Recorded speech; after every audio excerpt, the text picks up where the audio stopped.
अस्सलाम वालेकुम, कैसे हैं आप लोग। थैंक यू सो मच जिसने भी मुझे लास्ट मैंने जो एग्ज़ामिनेशन किया था उसके मुझे आपने काफ़ी अच्छे फ़ीडबैक किए हैं। तो मैं इंशाल्लाह और भी आपके लिए एग्ज़ामिनेशन की वीडियोस बना दूँगी। अच्छा, ये मैंने एक केस देखा था अपनी ओपीडी में और थोड़ा सा ये रेयर किस्म की चीज़ थी, तो मैंने कहा मैं आपसे शेयर कर लूँ। तो ये मैंने डॉक्टर ज़ेबा ऑन कॉल करके अपनी प्लेलिस्ट में डाल दिया, केस नंबर 23। ठीक है। अच्छा, मेरे पास एक पेशेंट आई, she was 40 years old woman presented in my OPD with tremors in whole body since tremors in whole body since 5 months and involving the head since 2 days। 2 दिन से ना, मतलब ये कि उसको सर में भी उसका हिल रहा था, involuntary. History of tremors in her hand since 5 months. There was no history of hypertension, diabetes or asthma. She also complained of pain in her neck. On examination, fine tremors of hands and shaking of head were observed. Her blood pressure was 110 by 80 millimeter of mercury. Pulse was 98 per minute. Temperature was 98.6 degree Fahrenheit. Her thyroid gland was enlarged and tender on palpation.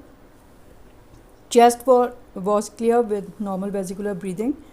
Abdomen was soft and non-tender. Her cardiovascular examination, except tachycardia, was normal, and neurological examination was also normal. On laboratory investigations, hemoglobin was 11.2 gram per deciliter, MCV 82, femtoliters, WBC 9600. Platelets were 1,51,000 per cubic millimeter. ESR was 50 millimeter in first hour. Fasting blood sugar was 100 milligram per deciliter. HbA1c was 5.4%. Blue ribbon normal. SGBT 18. Alkaline phosphatase 120. Gamma GT was 37. Cholesterol 126. Triglycerides 137.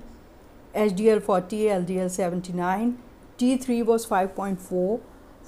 T4 was 17.9. And TSH was less than 0.10 unit पर ml. Urine DR and CS for normal. अब देखें, इसमें TSH suppress हुआ है और इसका T4 बहुत बड़ा हुआ है। थायराइड स्कैन मैंने ऑर्डर किया। नेक्स्ट टाइम जब वो पेशेंट आई ना, तो उसकी डिक्रीज अपटेक थी आइसोटोप की in both her lobes, indicating thyrotoxicosis without hypothyroidism. मतलब अगर किसी को थायरोटॉक्सिकोसिस आ रहा है, यानी कि थायराइड हार्मोन इंक्रीज़ आ रहा है, TSH सप्रेस हुआ है, तो उसका मतलब ये नहीं होता कि हर दफ़ा ही जो है ना हाइपर फंक्शनिंग हो थायराइड ग्लैंड की। यानी thyrotoxicosis is not synonymous with hyperthyroidism. हो सकता है कि थायराइड का फंक्शन नॉर्मल हो, लेकिन ब्लड में जो है हार्मोन बहुत ज़्यादा रिलीज़ हुआ हो कहीं से। ठीक है, तो उसको हम कहते हैं थायरोटॉक्सिकोसिस। लेकिन जो मेजर वजह हैं थायरोटॉक्सिकोसिस की, वो हाइपरथायरॉइडिज्म भी उसमें हो सकता है ना। हाइपरथायरॉइडिज्म में क्या क्या आ जाएगा, यानी कि hyper functioning of the gland होगी, तो उसमें जो है ग्रेव्स डिजीज़ आ जाएगी और मल्टीनोड्यूलर टॉक्सिक मल्टीनोड्यूलर ग्वाइटर आ जाएगा, टॉक्सिक एडिनोमा आ जाएगा। तो इसमें हाइपरथायरॉइडिज्म भी हुआ हुआ है, यानी कि फंक्शनिंग भी इंक्रीज़ हुई हुई है, ब्लड में भी आपको हार्मोन इंक्रीज़ मिल रहा है, यानी टॉक्सिकोसिस। लेकिन बहुत सारी वजूहत ऐसी होती हैं जिसमें थायरोटॉक्सिकोसिस मिल रहा होता है, लेकिन थायराइड फंक्शन जो है वो या तो सप्रेस होता है या नॉर्मल होता है। तो इस सूरत में ना फिर उसकी डिफरेंशियल डायग्नोसिस मैंने कहा आपसे डिस्कस कर लूँगी। तो आपको जो है, क्योंकि 80% जो पेशेंट है ना थायरोटॉक्सिकोसिस के, उनमें ग्रेव्स डिजीज़ हो रही होती है। 80% में 70 to 80% सबसे ज़्यादा कॉमन ग्रेव्स डिजीज़ है as a cause of thyrotoxicosis, जिसमें हाइपरथायरॉइडिज्म भी है। तो उसमें फिर होता है कि आप कैसे डिफ्रेंशिएट करेंगे उसको। तो थायराइड पर ऑक्सीडेज एंटीबॉडीज़ और थायराइड TSH रिसेप्टर एंटीबॉडीज़ करा के देख लेते हैं। ठीक है, तो वो नेगेटिव आ गई। जो पॉजिटिव होती हैं ग्रेव्स डिजीज़ में, वो मेरे पेशेंट में नेगेटिव थी। फिर आप थायरोग्लोबुलिन लेवल करा के देख लें। अब अगर एलिवेट हुआ है तो फिर क्या हम किस तरह से लेते हैं, और डिक्रीज़ है तो किस तरह लेते हैं, तो ये हम डिस्कस कर लेते हैं। अच्छा, पहले तो मैंने लिख लिया था आपके लिए ना कि थायरोटॉक्सिकोसिस की कॉज है। तो पहला प्राइमरी हाइपर थायरॉयडिज्म हो सकता है, जिसमें ग्रेव्स डिजीज़ हो गया, जैसे मैंने बताया टॉक्सिक मल्टीनोड्यूलर ग्वाइटर हो गया, टॉक्सिक एडिनोमा हो गया, functioning thyroid carcinoma metastasis, activating mutation of TSH receptors, stroma ovarii हो गया, ड्रग्स आयोडीन एक्सेस जिसको हम कहते हैं जॉट बेस्ट डॉट फिनोमेना, ठीक है। तो ये तो हाइपरथायरॉइडिज्म के साथ है। हाइपरथायरॉइडिज्म यानी कि increase functioning of thyroid hormone synthesis. दूसरे थायरोटॉक्सिकोसिस होता है विदाउट हाइपरथायरॉइडिज्म। इसमें जो है सब एक्यूट थायरॉइडाइटिस हो सकता है, साइलेंट थायरॉइडाइटिस हो सकता है, other causes of thyroid destruction जैसे ड्रग्स हो गई, amiodarone, cytokines, tyrosine kinase inhibitors, immune check point inhibitors, radiation, infection of adenoma, injection of excess thyroid hormone यानी कि थायरोटॉक्सिकोसिस फैक्टिशिया भी हो सकता है, यानी कि बहुत सारी थायरोक्सिन खा ली किसी ने और थायरॉइड टिश्यू, तो उसमें भी आपको थायरोटॉक्सिकोसिस मिल सकता है। तो उसको हम कहेंगे थायरोटॉक्सिकोसिस फैक्टिशिया। फिर सेकेंडरी हाइपरथायरॉइडिज्म है TSH सिक्रीटिंग पिट्यूटरी एडिनोमा। इसमें जो है आपको यानी T3 T4 भी एलिवेटेड मिलेंगे और इसमें जो है वो TSH secreting pituitary adenoma thyroid hormone resistance syndrome हो सकता है और क्रॉनिक गोनाडोट्रोपिन सिक्रीटिंग ट्यूमर्स हो सकते हैं या जेस्टेशनल हाइटॉक्सिकोसिस हो सकता है, ठीक है। अब फाइनल डायग्नोसिस हमने कैसे बनाई इसकी, उससे पहले एक और हम ये बड़ा अच्छा सा मुझे चार्ट मिल गया था, ये देखें, अप्रोच फॉर हाइपरथायरॉइडिज्म। यानी अगर आपको थायरोटॉक्सिकोसिस अगर मिल रहा है ना, तो हम देख लेते हैं। अब हमें जो है ना मिला इसका ओवर्ट हाइपरथायरॉइडिज्म मिला ना, यानी टोटल थायरोक्सिन ट्राइडोथायरोनिन इसका बढ़ा हुआ है, TSH इसका सप्रेस है। तीसरे वाले में आप देखिए, ठीक है। तो कैरेक्टरिस्टिक फीचर्स होते हैं ग्रेव्स डिजीज़ के, यानी कि ऑप्थेल्मोपैथी जो मेरे पेशेंट में नहीं थी, मैक्सिटीमा नहीं था, थायराइड एक्रोपैथी वो सब कुछ नहीं था मेरे पेशेंट में, ठीक है। नहीं है तो आपने अगर ये सारी चीज़ें आ रही हैं ना, तो फिर आप एंटी थायरॉयड रिसेप्टर एंटीबॉडीज़ या थायरॉयड ऑक्सीडेज एंटीबॉडीज़ करा के देख लेते हैं।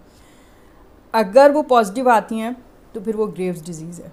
उसकी ट्रीटमेंट फिर आप ऐसे करेंगे जैसे थायराइड हार्मोन की सिंथेसिस को आपने कम करना है तो आप न्यूमरकोजोल वगैरह देंगे या थायरॉयड कार्बिमाइजोल एंड प्रोपाइल थायरोइडोसिल, ठीक है। अब अगर ये हमने एंटीबॉडीज़ कराई और नेगेटिव आ गई, जैसे हमारे पेशेंट में नेगेटिव आ गई हैं, तो क्या होगा, radio active iodine Uptake scan आपने कराया तो उसमें अगर आ गया, मतलब कॉन्ट्राइंडिकेशन है प्रेग्नेंट और ब्रेस्ट फीडिंग वोमेन, तो आप नहीं कराएंगे, ठीक है, अल्ट्रासाउंड करेंगे उसमें। अगर हाई अपटेक आ गई, डिफ्यूज़ पैटर्न हुआ हाई अपटेक का दोनों लोब्स में, तो ग्रेव्स डिजीज़ हुआ, ठीक है। अगर नोड्यूलर पैटर्न आया तो toxic adenoma multi nodular goitre हुआ। अगर लो अपटेक आ गई, जैसे मेरे पेशेंट में आई लो अपटेक, तो फिर आपने एंटी थायरॉइड पर ऑक्सीडेज और थायरोग्लोबुलिन एंटीबॉडीज़ करानी है, ठीक है। अब ये पॉजिटिव अगर आ गई तो अर्ली हाशिमोटोज थायरॉइडाइटिस हो सकता है। अगर ये नेगेटिव आई, जैसे मेरे पेशेंट में नेगेटिव आ गई, तो हम थायरोग्लोबुलिन लेवल करा के देख लेते हैं। अगर वो इंक्रीज़ है, ठीक है, तो थायरोइडाइटिस इसकी डिफरेंशियल में आ सकता है।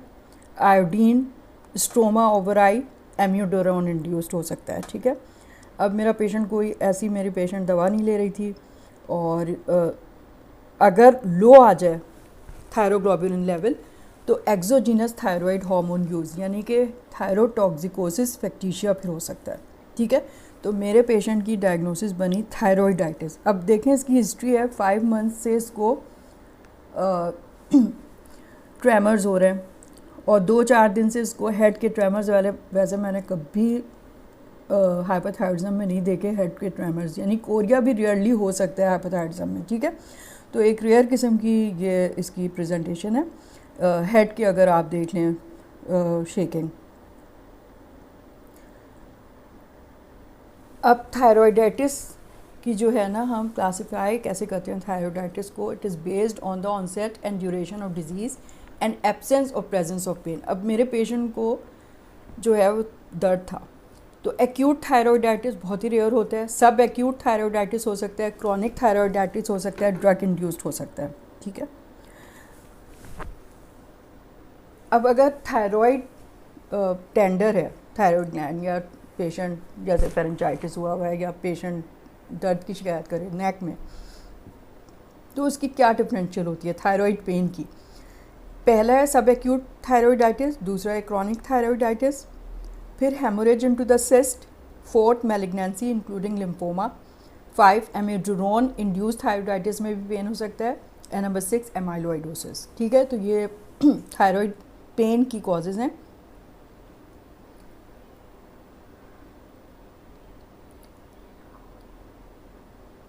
ठीक है, तो हमारे पेशेंट में ना अब हो क्या सकते हैं, एक्यूट थायराइडाइटिस जो है वो बैक्टीरियल इन्फेक्शन की वजह से हो सकता है, staphylococcus, streptococcus, enterobacter, fungal infection हो सकते हैं, aspergillus candida, coccidioides, histoplasma pneumocystis. Radiation thyroiditis हो सकता है आफ्टर आयोडीन 131 ट्रीटमेंट, एम्यूडुरोन वो भी कर सकता है सब एक्यूट और chronic thyroiditis.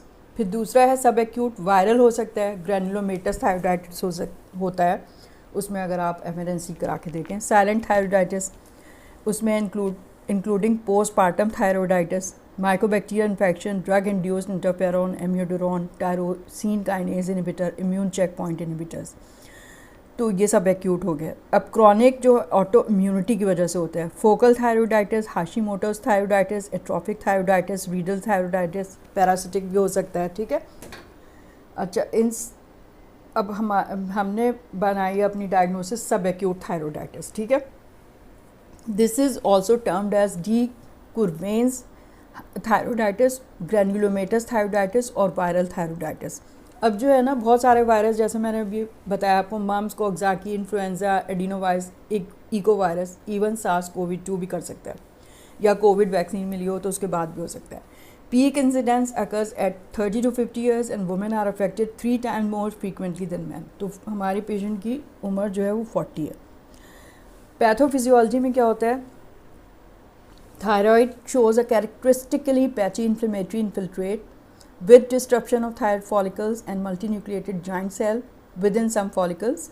The follicular changes progress to granuloma accompanied by fibrosis. Finally, the thyroid returns to normal usually several months after the onset. During the initial phase of follicular destruction, there is release of thyroglobulin and thyroid hormones leading to increased circulating T3 and T4 and suppression of TSH. अब देखें इसमें जो है ना, मतलब destroy हो गया है थायराइड फॉलिकल, तो उसने रिलीज़ कर दिया थायरोग्लोबुलिन और उसकी वजह से सर्कुलेटिंग हार्मोन्स जो हैं थायरोक्सिन, ट्रायोडोथायरोनिन, वो बढ़ गए हैं। हालांकि जो ग्लैंड है उसकी फंक्शनिंग डिस्ट्रॉय हुई हुई है। ठीक है, तो विदाउट हाइपरथायरॉइडिज्म ये थायरोटॉक्सिकोसिस है। During this destructive phase radio active iodine Uptake is low और अनडिटेक्टेबल, अगर इस फेज़ में कराएंगे। ठीक है, अब ये जो है ना रिवर्सिबल होता है आफ्टर, ज़्यादातर में after several weeks the thyroid is depleted of stored thyroid hormone and phase of hypothyroidism typically occurs with low unbound T4 and T3 and moderately increased TSH levels।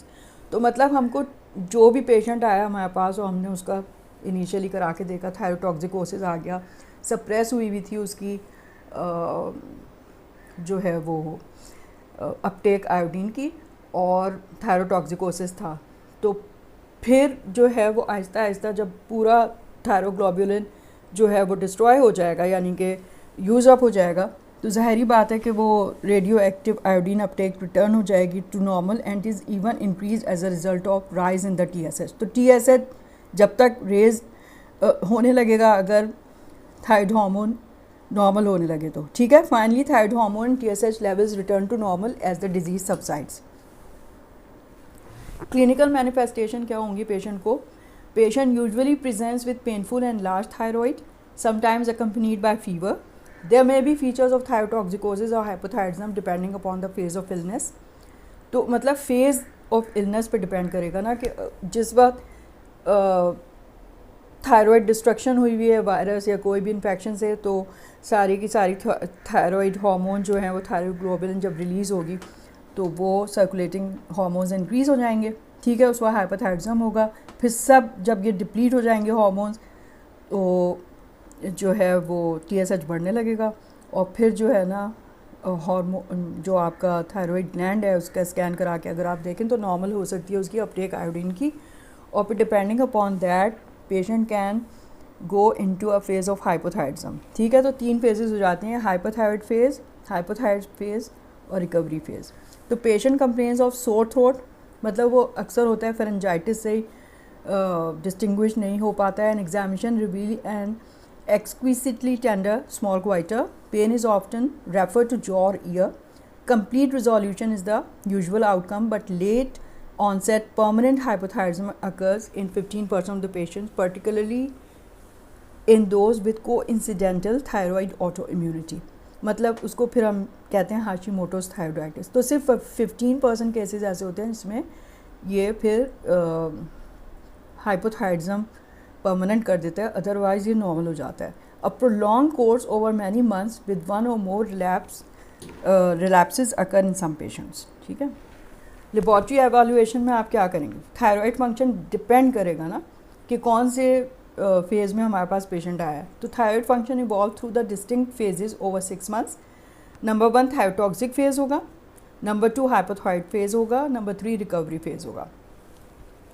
अब थायरोटॉक्सिक फेज में T3 T4 levels are increased, reflecting their discharge from damaged thyroid gland, and TSH is suppressed. T3 T4 ratio is lower than in the Graves' disease or thyroid autonomy, in which T3 is often disproportionately increased. The diagnosis is confirmed by ESR high ESR and low uptake of radioiodine less than 5% or technetium 99 per technate scan. The WBC count may be increased and thyroid antibodies are negative. If the diagnosis is in doubt, FNA biopsy may be useful. FNA biopsy में फिर आपको patchy destruction मिलेगी, infiltrate होंगे और क्या होगा, और granuloma formation किसी किसी फॉलिकल में आपको मिल सकते हैं। सही है। ट्रीटमेंट अब क्या होगा? अब देखें, इसको समझने के लिए मतलब अगर आपने देख लिया कि भाई थायरोटॉक्सिकोसिस तो है लेकिन हाइपोथायरॉइडिज्म नहीं है, तो एंटी थायराइड ड्रग्स का कोई एक्शन होगा इसमें? नहीं होगा, क्योंकि थायराइड हार्मोन तो ज़्यादा नहीं बन रहा है, वो तो जितना था वो बस निकल गया है, उस वजह से सर्कुलेटिंग हार्मोन बढ़ गया, तो इसमें एंटी थायराइड ड्रग्स का कोई रोल नहीं है। तो लार्ज डोजेज ऑफ एस्प्रिन देंगे आप 600 मिलीग्राम 4 to 6 आवरली, और non steroidal anti inflammatory drugs are sufficient to control the symptoms. Proton pump inhibitors आप दे देते हैं गैस्ट्रो प्रोटेक्शन के लिए। अगर ट्रीटमेंट इनएडिक्वेट है to control local and systemic symptoms जैसे दर्द है और जो है इन्फ्लेमेशन हुई हुई है थायराइड ग्लैंड की, तो glucocorticoid should be given in a dose of 15 to 40 milligram of prednisone depending upon the severity. The dose is tapered over 6 to 8 weeks. Thyroid function should be monitored every 2 to 4 weeks, क्योंकि फिर होता है कि hypothyroid phase भी आता है। सही है। अब सिम्टम्स ऑफ थायरोटॉक्सिकोसिस को आप कैसे इम्प्रूव करेंगे? स्पॉन्टेनियसली इम्प्रूव हो सकते हैं वो इस चीज़ से, लेकिन अगर नहीं हुए तो आप बीटा एड्रेनर्जिक ब्लॉकर्स आप देंगे, सिर्फ वही देंगे आप, और एंटी थायराइड ड्रग्स का कोई रोल नहीं है ट्रीटमेंट में, क्योंकि थायराइड हार्मोन तो नहीं बन रहा ना थायराइड ग्लैंड से, वो तो डैमेज हुआ हुआ है। तो thyroxine replacement therapy may be needed if the hypothyroid phase is prolong, but dosages should be low enough 50 to 100 microgram daily to allow TSH mediated recovery. ठीक है। अब ना ये मैंने इसलिए किया कि थायरोटॉक्सिकोसिस और ग्रेव्स डिजीज़ में ख्याल में एक दफ़ा मैं आपको किसी केस में मुझे लग रहा है कि मैं डिस्कस कर चुकी हूँ, लेकिन वो बहुत इंपॉर्टेंट है। ग्रेव्स डिजीज़ और पूरी ऑप्थेल्मोपैथी और ये सब किस तरह होती है वो आपको आनी चाहिए। मैं चेक कर लूँगी कि मैंने किया था या नहीं किया होगा तो मैं करवा दूँगी। तो आपको ये पता होना चाहिए कि सिर्फ जो है थायराइड फंक्शनिंग इंक्रीज़ होने से ही नहीं थायरोटॉक्सिकोसिस होता, बल्कि उसके डैमेज होने की वजह से विदाउट हाइपोथायराइडिज्म भी हो सकता है। सही है। तो ये काफ़ी मुझे अच्छा लगा था कि मैं आपको ये कर दूं। वैसे ये रेयर होता है, मतलब ये कि आप इसको सबसे पहले हम ज़ाहरी बात है कि ग्रेव्स ऑप्थेल्मोपैथी वो तो इतनी सिग्निफिकेंट उसके फीचर्स होते हैं, तो उससे वो 80% पेशेंट में हमेशा थायरोटॉक्सिकोसिस की जो वजह है वो ग्रेव्स डिजीज़ हो सकती है, लेकिन ये भी हो सकता है। ठीक है, तो ये भी आपको आना चाहिए एक तरह से ना, फिर आप इसकी क्लासिफिकेशन आपको अच्छे से याद हो जाएगी। तो आप प्लीज़ ज़रूर मुझे कमेंट कीजिएगा, और मतलब ये कि जब आप प्रैक्टिस करना शुरू करेंगे इंशाल्लाह, जब आपकी जो है ना ये FCPS पास हो जाएगा तो आप देखेंगे कि बहुत पेशेंट आते हैं हाइपोथायरिज्म तो बस जिसका भी करा लो तकरीबन आ ही रहा होता है। हाइपोथायरिज्म तो इतना कॉमन है। तो हाइपोथायरिज्म भी बहुत ज़्यादा आ रहा होता है, उसको बहुत अच्छी तरह से आपको आना चाहिए किस तरह से ट्रीट करना है, कैसे करना है, कब तक देनी है नहीं देनी, किस तरह से मॉनिटर करना है, तो ये बहुत इंपॉर्टेंट है। ठीक है, okay, thank you so much. खुदा हाफिज़।